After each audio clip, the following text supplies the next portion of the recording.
Dear friends, सबसे पहले मैं अपने हर बढ़ते हुए सब्सक्राइबर को थैंक्स कहती हूँ, जिनकी वजह से मुझे आगे बढ़ने का मोटिवेशन मिलता है। Thank you friends.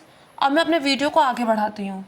फ्रेंड्स, इससे पहले कि मैं अपने वीडियो को आगे बढ़ाऊँ, मैं एक बात आपसे कहना चाहती हूँ कि फ्रेंड्स, जो मीडिया होती है, ये जो न्यूज़ चैनल होते हैं, उनका काम सिर्फ इतना होता है कि वो सच को बाहर लाएं, लेकिन अपने टीआरपी को बढ़ाने के लिए और कई बार सरकार के दबाव में आकर वो जिस तरह की न्यूज़ दिखाते हैं, उनका सच से लेना देना तो नहीं होता। हाँ, लेकिन पथभ्रष्ट करने से लेना देना ज़रूर होता है। अगर हम लोगों ने साबरमती रिपोर्ट, इस पर मैंने वीडियो भी बनाया था, लेकिन उसमें ख़ास रिस्पॉन्स आपका नहीं आया था। अगर साबरमती रिपोर्ट वाली मूवी अगर आप लोगों ने देखी होगी, तो उसमें आपने पाया होगा कि किस तरह से मीडिया सच को झूठ और झूठ को सच कर देती है और सच बाहर आने में कितना ज़्यादा समय लगता है। तो फ्रेंड्स, ऐसे ही मीडिया ने एक बात पकड़ ली। प्रेमानंद जी महाराज, जो परमानेंटली वृंदावन में रहते हैं, जिनकी खुद दोनों किडनियां फेल हैं, लेकिन सिर्फ भगवान के नाम के सहारे तीसरे चौथे दिन डायलिसिस के लिए जाकर वो किस तरह से जीवित हैं और लोगों को सही राह दिखा रहे हैं। धर्म गुरु हैं, अपने धर्म से जोड़ रहे हैं।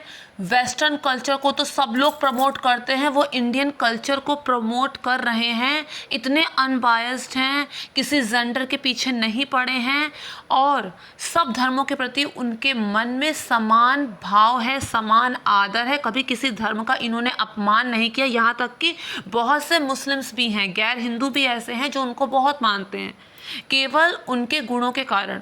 तो क्या है कि उनके बहुत सारे वीडियोस में से, उनकी बहुत सारी बातचीत में से मीडिया ने कुछ क्लिक किए हैं और उन्हीं को बार बार इस तरह से प्रस्तुत किया है कि जैसे वो लड़कियों के सबसे बड़े दुश्मन हैं। बात सिर्फ इतनी सी थी, उन्होंने सिर्फ इतना कहा था कि जो उन्होंने कहा था उसका निचोड़ ये था कि एक बार चार चार रखने की आदत पड़ जाए तो वो किसी एक के साथ ईमानदारी से और निष्ठावान तरीके से जीवन यापन नहीं कर सकता। और ये बात उन्होंने दोनों पक्षों के लिए कही थी, लड़के के लिए भी कही थी, लड़की के लिए भी कही थी, और बिल्कुल सीधी सी बात इन्होंने कही थी। साथ ही इन्होंने ये भी कहा था कि एक बार जब मेवा मिष्ठान और जंक फूड, उल्टी फिरी चीज़ों को खाने की आदत पड़ जाती है तो इंसान को घर का खाना नहीं सुहाता है। बात सीधी थी और सबके लिए थी, लेकिन क्या हुआ कि इसे थोड़ा सा इसका क्लिप काटा गया, उसे बार बार उसके शॉर्ट प्रस्तुत किए गए, उसके वीडियोस बनाए गए और इस तरीके से बहुत सारी लड़कियों ने ही इन पर क्या आक्षेप लगाना शुरू कर दिया। ये आक्षेप लगाया गया कि हमें अपनी ज़िंदगी कैसे बितानी है, ये हमें किसी धर्मगुरु से पूछने की ज़रूरत नहीं है। सही में जो जी में आए वो करो, सलाह देना काम होता है बुज़ुर्गों का, बड़ों का या फिर धर्मगुरुओं का, वो वही काम कर रहे हैं, जिसके जो जी में आए वो करो। लेकिन इन पर उंगली उठाने का क्या मतलब है?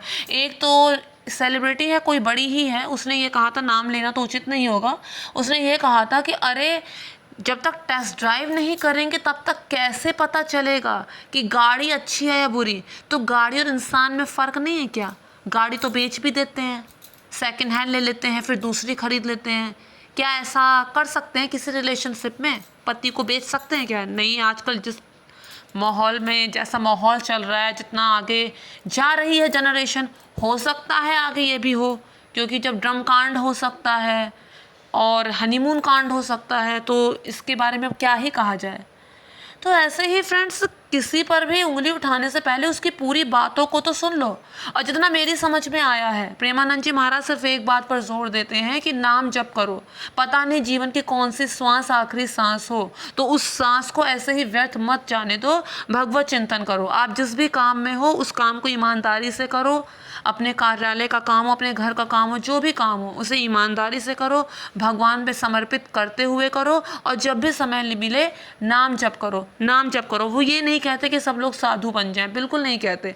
वो बस इतना कहते हैं कि अपने कर्तव्यों को पूरा करते हुए जो समय बच जाए उसे भगवान में समर्पित करो। और गृहस्थ जीवन जो है वो सबसे अच्छा रास्ता है, ईश्वर को पाने का सबसे सरल है।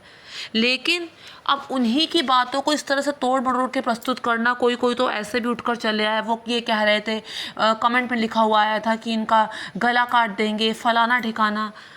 तो फ्रेंड्स, इनके लिए तो खाली यही कह सकते हैं कि सीख नवा को दीजिए जाके सीख सुहाए। जिसे मानना है वो माने, नहीं माना तो उसकी मर्जी। इनका जीवन इतना ज़्यादा संघर्षपूर्ण रहा है, बचपन में ही इन्होंने अपना घर छोड़ दिया था, क्योंकि उन्होंने ये एहसास पाया था, भगवान की दया से प्रेरित होकर इन्होंने ये एहसास पाया था कि जो संसार है ये सब मिथ्या है, आज है कल नहीं है, अगर कोई हमेशा हमारे साथ है तो वो ईश्वर है। तो इसलिए विरक्त भाव से उन्होंने घर को त्याग दिया था।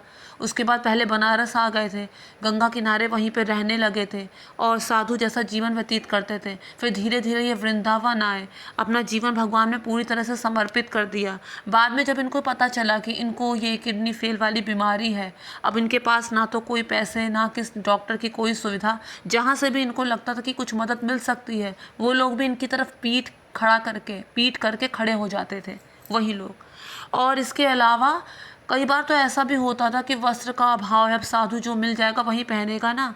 तो किसी दर्जी के पास इन्होंने पूछा था कि ये 2 टुकड़े मिल सकते हैं क्या? तो उसने कहा कि हम तुम्हारे कोई ठेकेदार हैं? तुरंत वहाँ से चले आए कि नहीं, कोई ठेकेदार नहीं, किसी का ठेकेदार तो सिर्फ भगवान है। कई बार ऐसा होता है कि सरकार जो मुफ्त में व्यवस्था कराती है, किसी के मुफ्त चेकअप की, ऐसे शिविर लगते रहते हैं, तो उसमें ये भी गए थे अपनी भाई रिपोर्ट लेके कि इनको ये दिक्कत है, तो उसके लिए कुछ पैसे चाहिए थे। इनसे इतने ज़्यादा सवाल किए गए, इतने ज़्यादा इनसे सवाल किए गए, नशा पत्ती तो नहीं करोगे, गलत काम में तो नहीं पैसा लगाओगे, ऐसे इनसे अजीब अजीब से सवाल किए गए। इतना ज़्यादा इन्हें मेंटली ट्रॉल किया गया कि ये वहाँ से तुरंत चले आए कि नहीं, ज़रूरत नहीं है आपके पैसों की, जो होगा देखा जाएगा। इन्होंने कहा था कि राधा रानी की चुनरी अपने शरीर में लपेट के सोते थे, भगवान का नाम लेते रहते थे, रात भर राधा राधा बोलते रहते थे, क्योंकि उनको ये नहीं मालूम था कि सुबह का सूरज ये देख पाएंगे कि नहीं देख पाएंगे। इन्होंने खुद ये कहा है कि पहले तो हमें मांगने पर रोटी नहीं मिलती थी, लेकिन आज भगवान की दया से तीसरे चौथे दिन हम चेकअप पर जाते हैं। अब तीसरे चौथे दिन हम डायलिसिस के लिए जाते हैं।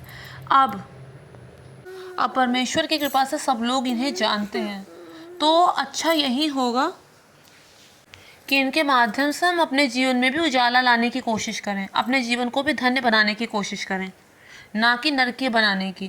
क्योंकि साधु अवज्ञा कर फलु ऐसा, जारा नगर अनाथ कर जैसा। तो फ्रेंड्स, उम्मीद करती हूँ आप लोगों को मेरा वीडियो पसंद आया होगा। अगर पसंद आया हो तो मेक श्योर मेरे चैनल को सब्सक्राइब, वीडियो को लाइक और शेयर ज़रूर कीजिए। Thank you friends, thank you so much.